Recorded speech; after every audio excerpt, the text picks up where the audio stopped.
C'est l'un des plus grands magiciens du cinéma truqué des 15 dernières années. On lui doit en effet les effets spéciaux de films aussi divers que Le Retour du Jedi ou Jurassic Park, pour lesquels il a reçu à chaque fois un Oscar, ainsi que la série des Robocop. Son nom, Phil Tippett, profession superviseur des effets visuels. Dans Starship Troopers, il a mis tout son talent à concevoir et animer les horribles bestioles qui menacent la fourmilière humaine. Portrait tout de suite d'un homme dont tout le monde a vu les œuvres, mais que peu connaissent grâce à notre correspondant à Los Angeles, Didier Alouche.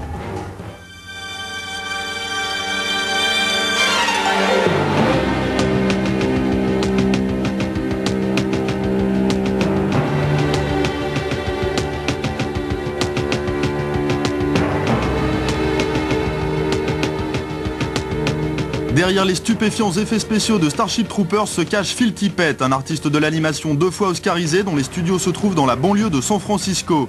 Petite visite guidée par le propriétaire. Voilà, et bienvenue au studio Tippett. Vous ne bougez pas.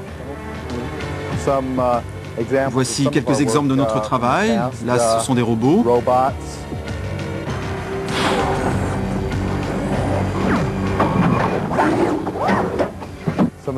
Ici, quelques-unes des maquettes de Jurassic Park.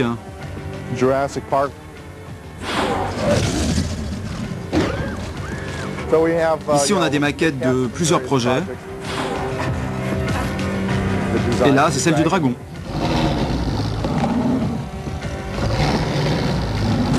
Enfant, Phil Tippett se passionne pour les films de monstres comme King Kong ou le 7e voyage de Sinbad, des créatures de légende qui lui donnent envie de mettre la main à la pâte.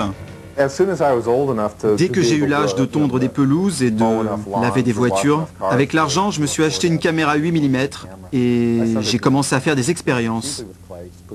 En général, c'est avec de la terre glaise que je modelais ou bien je fabriquais des structures métalliques grossières en fil de fer et je les animais.